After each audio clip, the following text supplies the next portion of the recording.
Hello everyone, कैसे हो आप सभी। मैं बस नहा ली थी। नहाने के बाद बस मंदिर गई, मंदिर से आई, आने के बाद विहान को ट्यूशन छोड़ के आई। उसके बाद अभी बैठी, अभी बालों में देखो मैंने कंघी नहीं करी है। मैंने कहा आपकी ये वीडियो मैं एक बार भेज दूं। उसके बाद क्योंकि मुझे टाइम लगेगा बालों में कम से कम, क्योंकि सिर धोने के बाद थोड़े बाल उलझ जाते हैं ना, तो 20-22 मिनट तो लग जाएंगे बालों में कंघी करने में प्रॉपर। तो मैंने कहा इतने फिर वही यार वीडियो लेट हो जाएगी, क्योंकि मुझे आप लोगों से कुछ ज़रूरी बातें करनी थी। और मैंने आज ये सूट पहना है, सलवार सूट है आज ये। मैं आपको फुल लुक नेक्स्ट वीडियो में दिखा दूंगी। ये वाला है, ये देखो, है ना। इसका सिंपल सा दुपट्टा है, फुल स्लीव, इतना स्लीव का है। तो मैं ऐसे कह रही थी, सॉरी एक मिनट,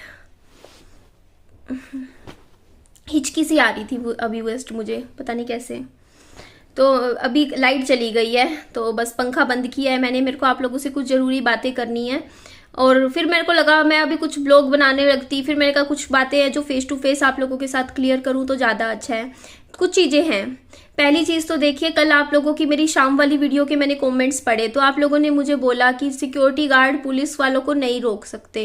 तो ये तो चीज़ मेरे दिमाग में भी जा रही है, क्योंकि देखो वो ही तो चीज़ मैं सोच रही हूँ कि मतलब पुलिस वाले तो नहीं, मतलब को तो कोई भी नहीं रोक सकता ना। पीसीआर अगर आए तो उसको सिक्योरिटी गार्ड्स तो नहीं रोक सकते। तो ये चीज़ से ना मुझे थोड़ा सा ना मतलब ऐसा फील हो रहा है कि कई बार क्या होता है ना, आप ना, मैं ये नहीं कहती किसी को भी यहाँ पे गलत नहीं बोल रही। देखो मैं किरण को तो बोल ही नहीं रही। अगर किरण ने बोला है तो ऑब्वियसली सिक्योरिटी गार्ड ने ऐसा कुछ बताया होगा उसको। वो खुद से बना के तो कभी कुछ नहीं बोलती है कि वो मेरे को लगे आप लोग कहो कि हाँ भाई किरण कुछ और झूठ बोल रही हो। तो देखो किरण पे मुझे पूरा भरोसा है, वो सच बोल रही होगी, ठीक है। तो सिक्योरिटी गार्ड ने इस तरीके की कोई बात बोली होगी कि हाँ निधि के लिए रात को 1 बजे पीसीआर आ रही थी, निधि के घर के लिए किसी ने मतलब फोन कर दिया पीसीआर को इस तरीके से, और बाद में एंट्री नहीं मिली, ये जो भी है ऐसे है वैसे है।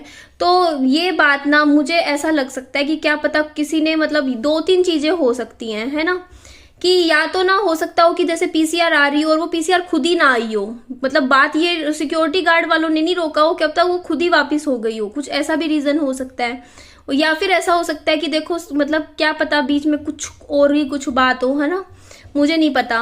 बट हाँ ये बात तो सच है, देखो हमारे यहाँ सोसाइटी में पीसीआर आती रहती है, पीसीआर वाली आनी, और मतलब हमारी जैसे सोसाइटी में कोई ऐसे कोई बड़ी बात नहीं है, आती रहती है पीसीआर। जैसे मतलब इस तरीके से राउंड वगैरह भी लगाती रहती है, गलियों में भी कई बार घूमती रहती है, मतलब हमारी गली में तो नहीं और भी जैसे गलियों में, और इस तरीके से घूमती रहती है पीसीआर। क्योंकि कई बार मैंने भी देखा है पीसीआर की गाड़ी को, मैंने अपने सोसाइटी में बहुत बार देखा है अभी पिछले, क्योंकि मुझे इतने साल हो गए हैं यहाँ रहते हुए, तो पीसीआर तो आती है, उसकी तो मुझे वो डर वाली बात नहीं है। और ऐसा कुछ नहीं है, कभी कभार कोई ज़्यादा बात भी हो जाती है तब भी पीसीआर बुला लेते हैं, हमारे रेजिडेंट्स वाले भी बुला लेते हैं। देखो पीसीआर तो सोसाइटी में जैसे मान लो कोई बात हो जाए तब भी पीसीआर बुला लेते हैं, कभी कभार पीसीआर आ भी जाती है। तो ये चीज़ नहीं है। तो जो भी बात है ना। तो आप लोगों ने मुझे बोला कि निधि आप टेंशन मत लो, स्ट्रेस मत लो, लेकिन अगर ये बात अगर सच है कि किसी ने सच में फ़ोन कर दिया पीसीआर को मेरे घर आने के लिए, तो मैं उन लोगों से जो ये चीज़ कर रहे हैं, मैं उनसे देखो हाथ जोड़ के रिक्वेस्ट करती हूँ कि मुझे परेशान करना बंद कर दो। क्योंकि मैं किसी का कुछ बुरा नहीं कर रही हूँ, मैं सिर्फ अकेले सिंगल मदर होते हुए भी सिर्फ अपना बच्चा पाल रही हूँ और मेहनत कर रही हूँ। दिन की 2-2, 3-3, 4-4 वीडियो डालती रहती हूँ, लाइव करती हूँ, कभी कुछ लगी रहती हूँ सिर्फ यूट्यूब पे। आसान नहीं होता कंटेंट क्रिएट करना, देखो 10 तरीके से दिमाग चलाना पड़ता है, सोचना पड़ता है कि आज क्या लेकर आए, आज क्या वीडियो बनाएं, बहुत मेहनत लगती है ना। तो आप ही लोगों ने मुझे सजेस्ट किया था काफ़ी टाइम से, पिछले 1 साल से आप लोग मुझे कह रहे थे कि निधि आप यूट्यूब के अलावा भी कोई काम शुरू कर लो। तो फिर मुझे लगा, मेरे को, मैं काफ़ी टाइम से सोच रही थी कि मैं क्या काम शुरू कर सकती हूँ, तो मुझे फूड का काम सही लगा। मेरे को लगा मैं खाने का काम कर सकती हूँ, ठीक है। देखो मुझे ज़्यादा नहीं लगेगा, मैं बनाना सीखने वाली बात है, बस बनाना, एक बार दाल बनानी, चावल बनाना, कितना मुश्किल काम है दाल चावल बनाना, आप ही बताइए। इंसान सीख जाता है, दाल में छोंक लगाना होता है, दाल उबाल लो बस, और क्या होता है, सब्जी होती है बनानी, कोई मुश्किल काम नहीं है। और मैं ये काम पता है क्यों करना चाह रही हूँ, क्योंकि मुझे मज़ा आता है कुकिंग करने में, मुझे कुकिंग का बहुत शौक है। तो ऐसे नहीं लेकिन मुझे ना मतलब बढ़िया बढ़िया टेस्टी टेस्टी खाना बनाने का मुझे क्रेज़ है कि मैं अच्छा अच्छा खाना बनाऊं, मतलब सबको खिलाऊं। तो मेरे साथ पता है क्या हुआ कि पहले मेरे को शौक था, जब मैं ससुराल में रहती थी तो मैं 5-6 लोगों का खाना बनाती थी। तो मेरे को क्रेज़ रहता था, आज मैं सब्जी बना रही हूँ। आप लोगों को भी होता होगा ना लेडीज़ होके कि यार आप खाना बना रहे हो। लेकिन उसके बाद क्या हुआ कि जैसे मेरे हस्बैंड की डेथ के बाद अब अकेले अकेले खुद के लिए बनाने का जी नहीं करता, बट कुकिंग करने का मेरा बड़ा मन करता है। मेरे को लगता है मैं कुकिंग करूँ, अच्छा खाना बनाऊँ, मैं अपने हाथ से किसी को खिलाऊं, होता नहीं खाना खिलाऊं, मेरा बड़ा शौक है, मन है। तो इसीलिए फिर मैंने कहा नहीं निधि तू कुकिंग का ही काम शुरू कर ले, ये तू एक तरीके से आराम से कर भी सकती है। तो इसके लिए देखो मैंने ना काफ़ी चीज़ें जैसे सोची है, विचार भी करी है कि निधि तू कैसे करेगी, बच्चे के साथ तू कैसे मैनेज करेगी, सारा कुछ देखो सोच विचार के ही चलना पड़ता है। तो मैं आज जगह सिलेक्ट करके आ गई हूँ, मेरी फाइनल हो चुकी है जगह। आपने देखा होगा मैं एक पेट्रोल पंप है वहां पर पेट्रोल भरवाती हूँ। तो वो जो पेट्रोल पंप जहाँ पेट्रोल भरवाती हूँ ना, उसके साथ ही सामने ही ना एक चाय का ठेला है जहाँ पे चाय पीने के लिए लोग आते हैं। तो मैंने भैया वगैरह सबसे बात भी कर ली, पूछ भी लिया। तो वो बोलते हैं हाँ यहाँ पे ठीक है लगा लो। तो उनको सबको अच्छा है ना, खाना भी मिलेगा, तो मतलब अच्छा खाना मिल जाएगा ना घर का। तो इस तरीके से ना मैं वहीं पर ही अपना स्टॉल लगा लूंगी, ये चीज़ मतलब वो सोचा है। और जैसे मेरा खाना जैसे सुबह से दिन तक बना के तैयार करके अपना वहाँ ले गई अपना स्टॉल लेके अपना खाना जब खत्म हो जाएगा बिक जाएगा फिर वापस आ जाया करूँगी। और मैंने रात का नहीं सोचा है, मैंने सोचा मैं दिन में ही बेचूंगी खाना, क्योंकि एज अ वुमेन अपनी सेफ्टी भी ध्यान में रखनी जरूरी होती है। तो मैंने अपना जो टाइम सोचा है ना, मैंने सोचा है 12 बजे से लेके, तो इस वीडियो में कट लग गया। एक्चुअली क्या है ना कि मेरी फ़ोन की मेमोरी फुल हो गई थी, तो अब 3-4 वीडियोस डिलीट करी हैं, तो अब मेरा वीडियो चला जाएगा। तो मैं क्या कह रही थी कि ना वहाँ पे ना मैं अपना खाने का स्टॉल वगैरह लगा लूँगी। तो अब धीरे धीरे बस मेरे को स्टार्टिंग ही करनी है, और मैं बहुत ही ज़्यादा मतलब उम्मीद है मुझे इस काम से कि मैं ज़्यादा नहीं, मैं सोचा है कि मैं महीने का 15,000 रुपये तक निकाल लिया करूँगी इस काम को अगर मैं करूँगी। बस इतनी उम्मीद है, अगर 15-1 हज़ार भी मेरा निकल जाएगा ना तो मुझे थोड़ा सा ही होगा कि चल मैं यूट्यूब तो है ही, चलो कर रही हूँ, पर यूट्यूब के अलावा भी कुछ है मेरे पास करने के लिए। तो इसीलिए सोचा मैंने कि नहीं निधि स्टार्ट कर ले तो इस चीज़ से। लेकिन मैं प्लीज़ आप लोगों से हाथ जोड़ के रिक्वेस्ट करती हूँ कि देखिए मेरे कामों में अड़चन ना डालिए। मैं अपना बहुत ही मन से सच्चे दिल से अपना काम शुरू कर रही हूँ, मैं किसी का कुछ गलत नहीं कर रही हूँ, कुछ बुरा नहीं कर रही, अपना मेहनत करके कमाने की कोशिश कर रही हूँ। बहुत मेहनत लगेगी, मेरे को भी पता है, मुझे खाना बनाना पड़ेगा, उसको लेके जाऊंगी रेडी को इतनी दूर खींच खींच के, वहाँ जाके फिर अपना खाना बेचूंगी, इतनी धूप में गर्मी में खड़ी होंगी। तो प्लीज़ जिस तरीके से जो कुछ लोग इस तरीके की हरकतें कर रहे हैं मेरी लाइफ में मुझे परेशान करने के लिए, तो इस तरीके की परेशानियां मेरी ज़िंदगी में ऐड मत कीजिए।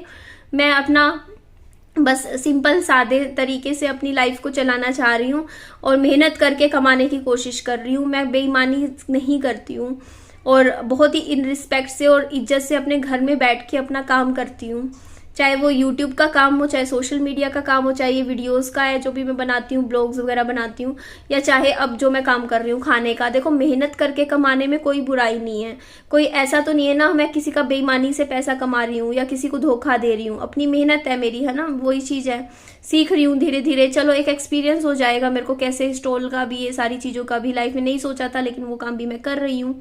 तो इसीलिए मैं आप लोगों से कह रही हूँ कि देखिए इंसान को वक्त बहुत कुछ सिखा देता है। देखो मैंने भी कभी नहीं सोचा था कि मैं ज़िंदगी में कभी ये रेहड़ी लगाऊंगी, स्टॉल लगाऊंगी, लेकिन देखो टाइम के अनुसार इंसान को बहुत सी चीज़ें ऐसी करनी पड़ती हैं जो इंसान ने नहीं सोची होती है। अब मेरे साथ है, आप लोग भी कहोगे निधि पढ़ाई कर रखी है, लेकिन पढ़ाई का क्या फ़ायदा, मैं नौकरी पे 10-10 घंटे नहीं जा सकती हूँ, क्योंकि नौकरी पे तो आपका पूरा दिन निकल जाता है अगर आप नौकरी करते हो। कहीं आप बाहर जाके कमाने जाओगे तो वो आप ये लगा लो 9-10 घंटे तो लगा के चलो, और फिर आना जाना वो सब, तो उसमें बच्चा बहुत ज़्यादा परेशानी हो जाएगी मेरे बच्चे को, उसको देख के चलना है ना मुझे। तो इसीलिए देखो ये काम ऐसा है, देखो इसमें मेरा खुद का काम है। अगर किसी दिन बीमार होगी तो ज़रूरी नहीं है कि मुझे उस दिन रेडी लगानी है, घर पे रख सकती हूँ। हो सकता है देखो खाना अपने हिसाब से जितना बिक सकता है उतना बना लिया, घर से बेच दिया, बस अपना इस तरीके से देखो अपना थोड़ा थोड़ा करके बस मैनेज करना है। वो मैनेज मैं कर ही लूँगी ना, बस कुछ घंटों की तो बात होगी, बस बेचना है खाना, बस दिन का लंच ही बेचूंगी, मैंने यही सोचा है। और ब्रेकफास्ट भी देख लूँगी थोड़ा बहुत हुआ, मतलब सोचा तो यही है कि 11 बजे से लगा लूँगी, है ना, 11 बजे से लेके अपना 4 बजे तक 5 घंटे की लगा लूँगी रेडी। उसके बाद फिर अपना घर आ जाऊँगी। रात का डिनर मैं नहीं लगा रही हूँ क्योंकि यार अपनी सेफ्टी वाइज, क्योंकि रात को हाईवे पे ठीक नहीं है इस टाइम, तो दिन में तो फिर भी ठीक होता है। अपना काम किया, अपना सेल की, वापस आ गए घर। तो यही चीज़ें मैंने सोची है। तो देखिए आप लोग बल्कि मुझे मोटिवेट कीजिए, मुझे कहिए कि हाँ निधि आप कर सकते हो, और प्लीज़ इस तरीके की हरकतें मेरे काम में, इन चीज़ों में मत कीजिए, ठीक है। अपना काम कर रही हूँ, जस्ट बिकॉज मैं सोशल मीडिया पे हूँ तो इसका मतलब किसी को ऐसे हक नहीं है किसी की ज़िंदगी को ख़राब करने का या उसकी ज़िंदगी में इस तरीके से इंटरफेयर करने का। आप लोगों से मैं इसीलिए रिक्वेस्ट करती हूँ कि ऐसी चीज़ें मत कीजिए। हाँ आप आइए, मिलने के लिए आइए, आप लोग मेरे हाथ का खाना खाइएगा स्टॉल का, बस। लेकिन देखो आप लोगों को भी पता है मैं मतलब बहुत ज़्यादा, अब मेरे साथ बहुत सी चीज़ें पास्ट में भी हुई हैं, उसकी वजह से देखो मैं थोड़ा सा, अभी होता है ना इंसान थोड़ा डर डर के भी चलता है, थोड़ा सा देखता भी है चीज़ें हिसाब से। तो उस हिसाब से देखो ना मैं किसी को परेशान करती हूँ, है ना, ना मैं चाहती हूँ कोई मुझे परेशान करे। बस मैं अपनी लाइफ जीऊँ, आप लोग अपनी लाइफ भी जिए। मतलब सबकी बात नहीं कर रही हूँ, बस उन लोगों की जो इस तरीके से PCR वगैरह को फ़ोन कर देते हैं, है ना, मेरे घर पे रात को, वो भी 1 बजे। तो इस तरीके की चीज़ें मत कीजिए, आप लोगों से रिक्वेस्ट है। बाकी हाँ काम शुरू हो जाएगा अभी, बस फटाफट। आज मेरा मतलब पूरा दिन, मैं बता रही हूँ, सुबह आज उठी थी तब से लगी हुई हूँ, काम मेरे ख़त्म ही नहीं हो रहे हैं, कभी कुछ कभी कुछ। अभी भी देखो कपड़े पड़े हैं, उसके बाद मुझे अभी बर्तन धोने हैं, फिर मुझे अभी विहान ट्यूशन पे है तो खाने की तैयारी कर लेनी है फटाफट, क्योंकि अब रात के खाने की भी तैयारी करूंगी, शाम के कुछ ना कुछ बनाऊंगी। तो ऐसे मेरा पूरा दिन घर के कामों में रूटीन में चला जाता है, पता ही नहीं चलता। थक जाती हूँ रात को, थक आ रही फिर सो जाती हूँ, मेरा यही रहता है। तो आप लोग बस मुझे ब्लेसिंग्स दीजिए कि मेरा इस काम में मुझे सफलता मिले, और आशीर्वाद दीजिए, बस अपना आशीर्वाद बना के रखिए मेरे साथ, ठीक है जी। चलिए इस वीडियो को मैं यहीं एंड कर देती हूँ। मेरी वीडियो अच्छी लगे लाइक कीजिएगा, चैनल को सब्सक्राइब जरूर कीजिएगा। Bye bye, take care.